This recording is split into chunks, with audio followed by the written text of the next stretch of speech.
Assalamualaikum warahmatullahi taala wabarakatuh. Alhamdulillah. Kita mulakan kelas kita hari ini dengan bacaan umul kitab Al-Fatihah. Bismillahirrahmanirrahim. Alhamdulillahirabbil alamin, arrahmanir rahim, maliki yaumiddin. Iyyaka na'budu wa iyyaka nasta'in. Ihdinas siratal mustaqim. Siratal ladzina an'amta 'alaihim ghairil maghdubi 'alaihim waladdallin. Amin. Alhamdulillah. Bersyukur kepada Allah kerana kita masih lagi diberikan kesempatan untuk berjumpa hari ini walaupun masih di alam maya.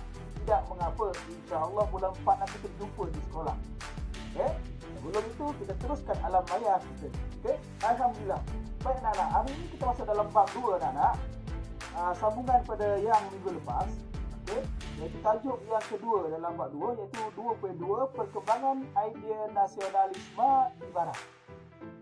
Idea nasionalisme di barat. Mana?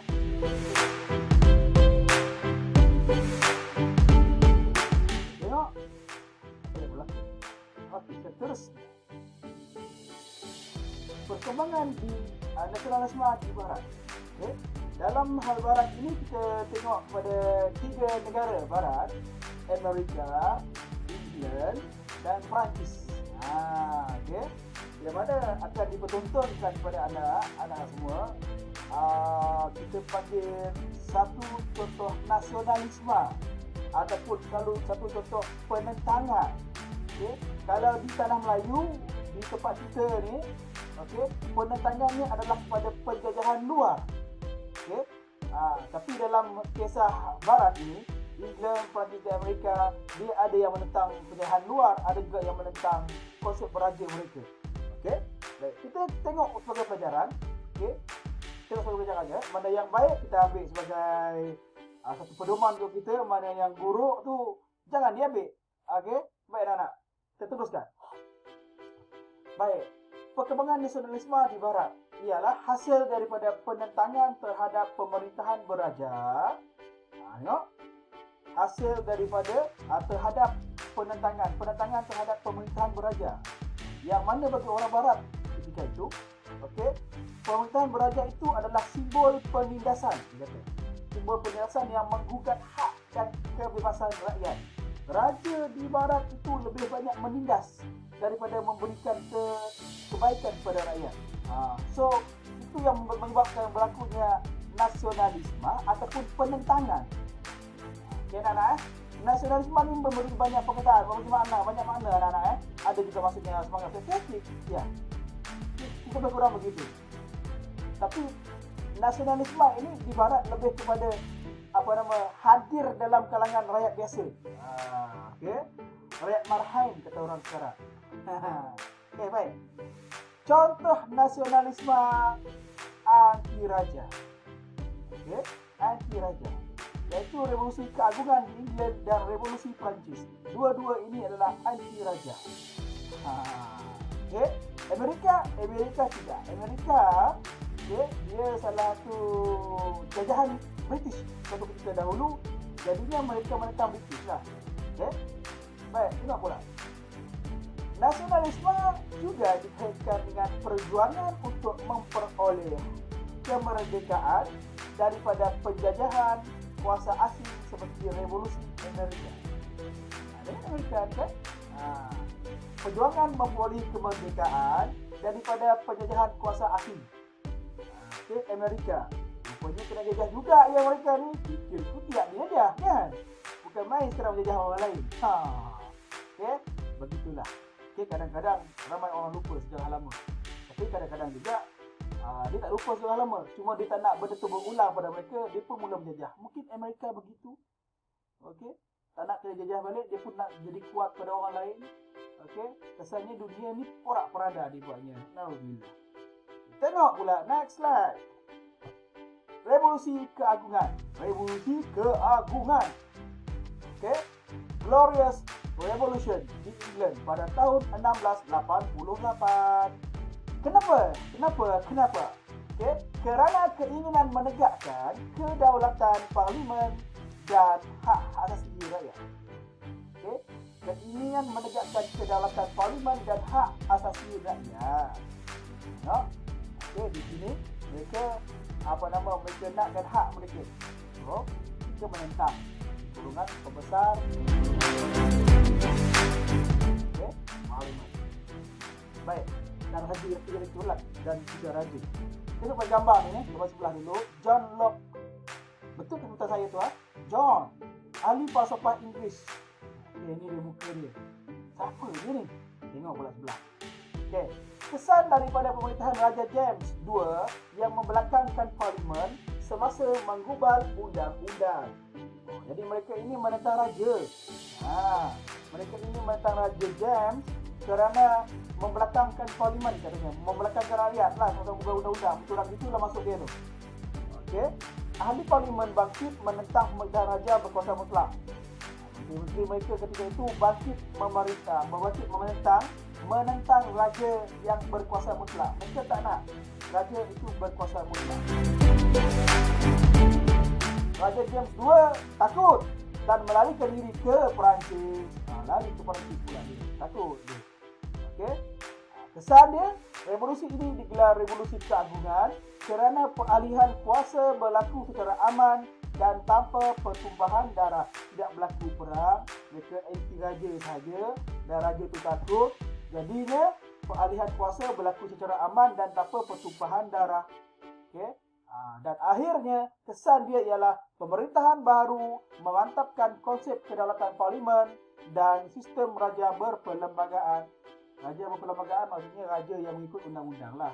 Okey, ikut keluhuran undang-undang itu. Okey, tidak berkuasa mutlak, tidak bersifat autokrati, tidak bersifat tirani. Begitulah. Lebih banyak kepada demokrasi lah itu. Macam Malaysia lah. Okay, kita demokrasi. Ini yang kita ni kat barat ni. Malaysia tak ada macam ni. Tanah Melayu tak ada macam ni. Okay. Dan terusnya, Revolusi Amerika tahun 1776. Lama dah juga ni. Tadi 16 kan? Ini 17. Okay. Apa itu Revolusi Amerika? Reaksi orang Amerika menentang penjajahan British. Macam yang saya kata tadi, British menjajah Amerika. Oh, dahsyat juga British ni ya. Ingatkan menjajah negara lemah aja. Amerika pun jajah. Mungkin masa tu Amerika pun lemah lah tu. Mesti kita jajah kan? Kerana lemah. Okay. Baik, tak apa. Kita tengok. Ekoran British yang tidak melindungi hak penduduk Amerika sebagai sebahagian Empire British. British tak macam kita tahu lah, British macam tu lah perangai dia. British tidak melindungi hak penduduk Amerika. Ini biasa dia. Memang perangai dia macam tu. British mana nak buli semua. Tak ramai menjajah kan. Baik, apa yang dia buat? Pelbagai akta cukai dikenakan. Ya, memang pun. Kalau kita nak Melayu pun, penentangan confirm kata cukai. Okey, British. Contohnya, akta pelayan. Ini contoh dia. Akta pelayan, akta gula, akta stamp dan akta apa ini? Kita tengok je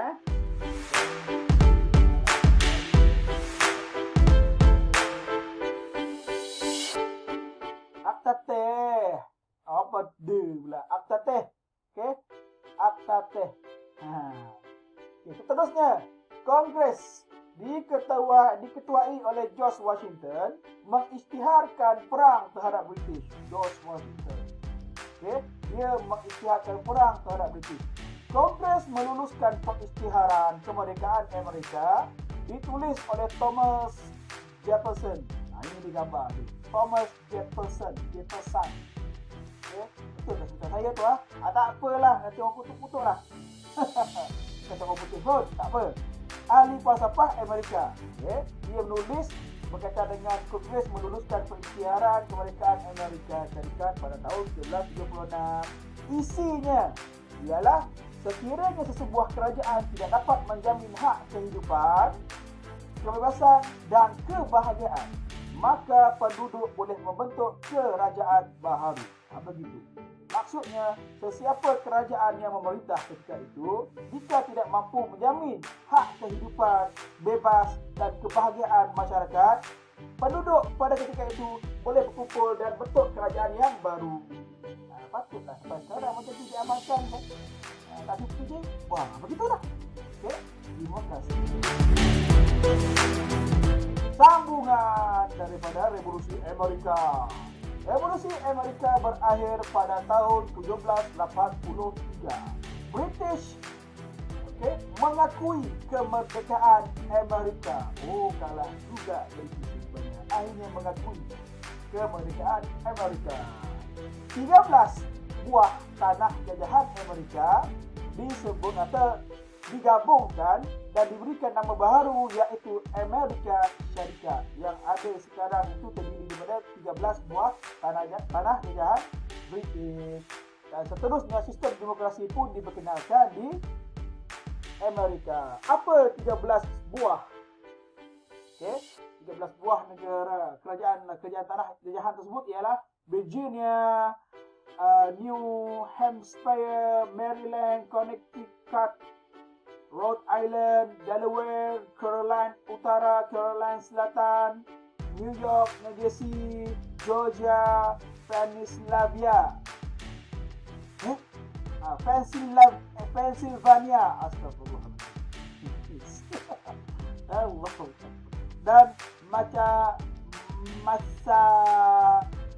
entah. Pandai saya sebut. Dia tak apa, nanti saya bagi kamu. Okey. Itu dia. So, dan untuk Revolusi Amerika, dipendekkan ceritanya Revolusi Amerika berjaya menjadikan Amerika itu merdeka. British akur untuk memerdekakan Amerika dan menjadi Amerika Syarikat pada ketika ini. Wow.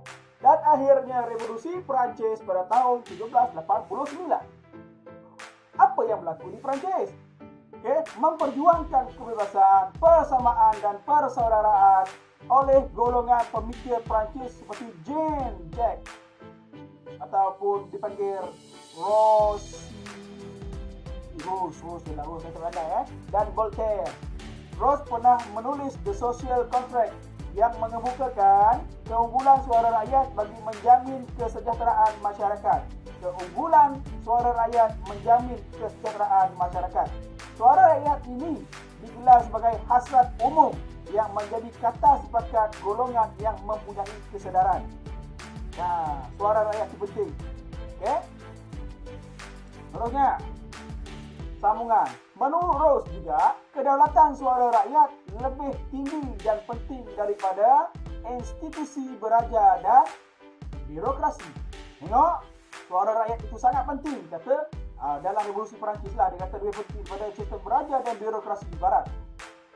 Sasaran golongan ini ialah pemerintahan autokratik Raja Louis yang ke-16.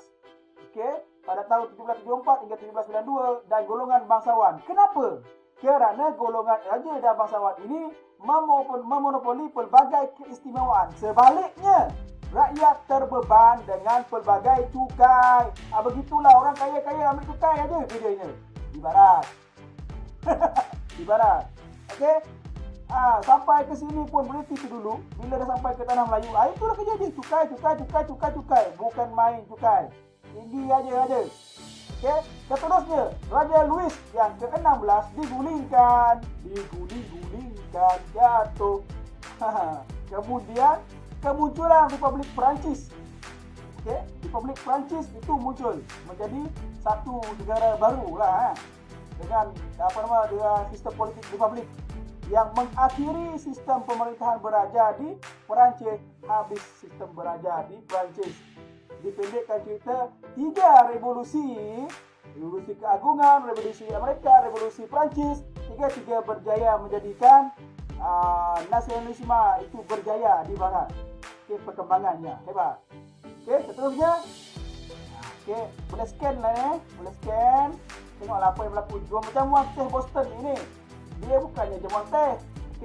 Penetangan kerana teh lah. Ada teh sajalah saya. Baik, seterusnya. Selesai. 2.2 Perkembangan idea nasionalisme di Barat. Semoga anak-anak mengambil iktibar dan pengajaran daripada pelajaran hari ini. Sayangi negara kita, taat setia pada raja negara. Sallu ala Nabi. Assalamualaikum warahmatullahi wabarakatuh.